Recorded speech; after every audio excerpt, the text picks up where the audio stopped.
शंकराचार्य मुक्तेश्वरानंद ने राहुल गांधी के हिंदू होने पर एक ऐसा सवाल खड़ा कर दिया है जिसके बाद से कांग्रेस खेमे में भूचाल आ गया है।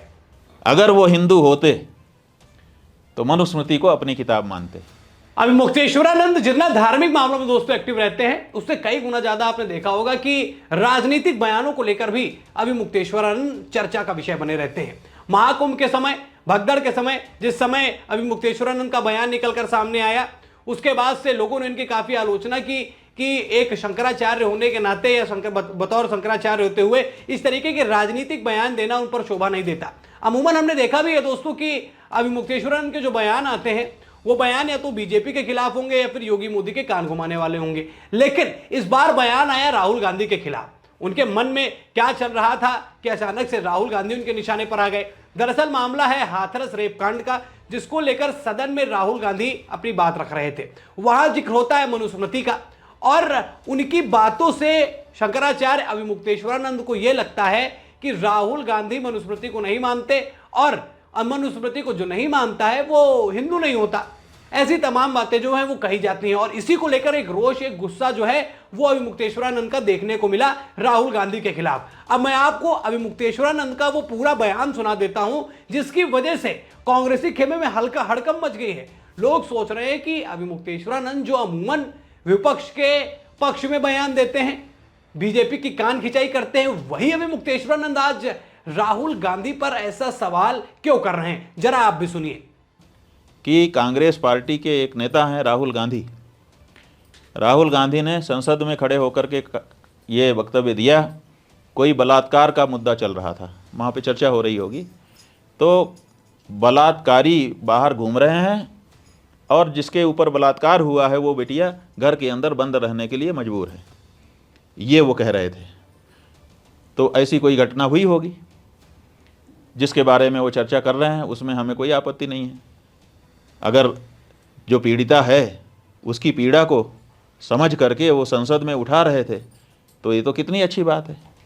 ये तो उठाना ही चाहिए। किसी भी पीड़ित या पीड़िता के बारे में संवेदनशील कोई भी व्यक्ति होगा तो संसद में प्रश्न उठाएगा, इसमें हमें कोई आपत्ति नहीं थी। लेकिन उस पीड़ा को व्यक्त करते हुए उन्होंने क्या किया, और आगे बढ़े, और आगे बढ़ करके उन्होंने कहा कि हमारे संविधान में यह नहीं लिखा है। बलात्कारी को संरक्षण देना माने हम शब्द हो सकता है आगे पीछे हो, जो भाव है वही कि बलात्कारी को संरक्षण देना हमारे संविधान में नहीं लिखा है। और फिर उन्होंने उंगली दिखा करके कहा अपने सामने वाले पक्ष को, माने सत्ता पक्ष को, क्योंकि वो तो विपक्ष के नेता है, उंगली दिखा करके कहा, वीडियो है उपलब्ध है, कि तुम्हारी किताब में लिखा है। अब सवाल ये है कि वो कह रहे हैं कि संविधान में नहीं लिखा है ये, और फिर कह रहे हैं तुम्हारी किताब में लिखा है। अब प्रश्न हो गया कि वो तुम्हारी किताब कौन सी है। सत्ता पक्ष के ऊपर उंगली दिखा करके वो कह रहे थे कि तुम्हारी किताब में लिखा है।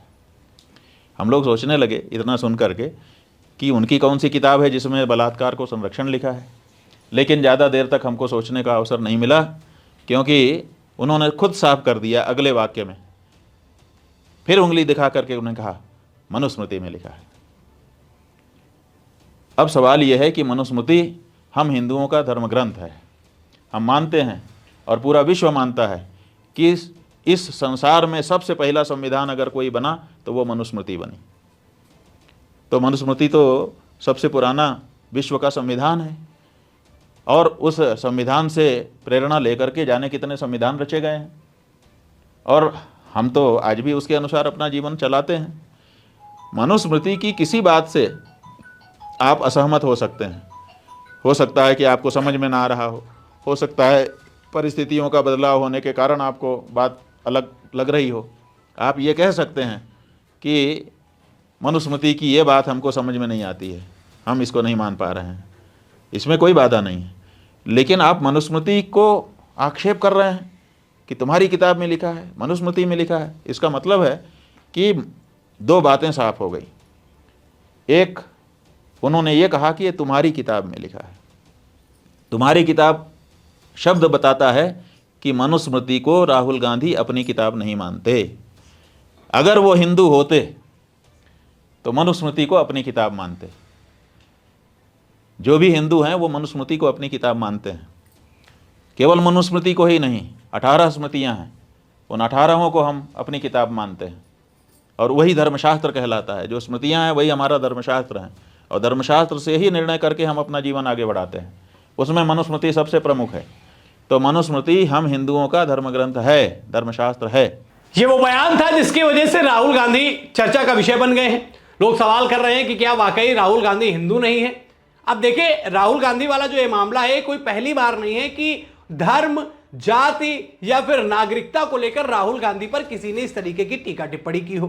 कोर्ट में मामला विचाराधीन है, जांचें चल रही हैं, काहे की नागरिकता वाले मामले की। अब इसी बीच में हिंदू धर्म वाला ये जो बयान निकल कर आता है कि ये हिंदू नहीं है, मनुस्मृति वाला मामला, इसमें शंकराचार्य का जो एंगल निकल कर आया, इसके बाद से राजनीतिक भूचाल मचता हुआ नजर आ रहा है विपक्ष में। विपक्ष भी हैरान है कि आखिरकार शंकराचार्य ने क्यों कान घुमा दिए, आखिर राहुल गांधी के वो भी। तो ये बड़ा सोचने का विषय रहा। अमूमन देखा गया कि मोदी, योगी उनके निशाने पर रहे हैं, लेकिन राहुल गांधी दोस्तों जब निशाने पर आए तो अब वो चर्चा का विषय बन गया है। अब मुक्तेश्वरानंद देखिए चर्चा का विषय रहते हैं और उनको कहीं ना कहीं विरोध का सामना भी करना पड़ता है और जायज भी है बतौर शंकराचार्य। हालांकि यह मामला अभी सुप्रीम कोर्ट में विचाराधीन है कि शंकराचार्य हैं या नहीं, लेकिन एक शंकराचार्य की पदवी जो अपने नाम के आगे उन्होंने लगा रखी है, उसके बावजूद ये जितना राजनीतिक बयान देते हैं, जितनी राजनीति वाली बातें करते हैं, उसको लेकर ये टारगेट रहते हैं। एक धर्म गुरु और जिसको खासतौर पर एक शंकराचार्य की उपाधि जिसको लेकर ये बैठे हुए हैं, उसके बताओ उस पर इस तरीके के बयान देना, राजनीतिक मामलों में इनका हस्तक्षेप होना, लगातार इनको लोगों का विरोध जो है इनको सामना करना पड़ता है। और जिस तरीके से अभी पहलगाम को लेकर भी इन्होंने बयान दिया, तमाम तरीके के सवाल पूछे, उसमें भी इनका विरोध हुआ कि आखिरकार आप जो सवाल पूछ रहे हैं, बिल्कुल हक है, सभी का है, हमारा है, आपका है, सबका है, लेकिन राजनीतिकरण करना किसी मुद्दे का, वो भी बतौर शंकराचार्य जब आप पदवी लिए बैठे हैं, ऐसे सवाल करते हैं तो आप जो है निशाने पर लोगों के आ जाते हैं। अगर आप एक शंकराचार्य की पदवी पर है, लोग आपके प्रति, लोगों की जो है आस्था है, प्रेम है, आपका दिया हुआ एक बयान जो है वो लोगों की दशो दिशा तय करता है कि हाँ शंकराचार्य कह रहे हैं तो ये चीज माननी चाहिए। इस तरीके में जब आप राजनीतिक और खासतौर पर उस समय जहां पर राजनीति की आवश्यकता ना हो, वहां पर इस तरीके के जब बयान देते हैं तो आप टारगेट में ऑब्वियस है, वो बात है कि आप आ ही जाएंगे। तो शंकराचार्य का ये बयान निकलकर आया राहुल गांधी के खिलाफ और अमूमन ज्यादातर टारगेट करते हैं बीजेपी को, पर राहुल गांधी पर यह सवाल किया तो कई जो कांग्रेस के विरोधी हैं या फिर मैं कहूं कि जो बीजेपी के समर्थक हैं, उन्होंने तो इनका बहुत अप्रिशिएशन किया।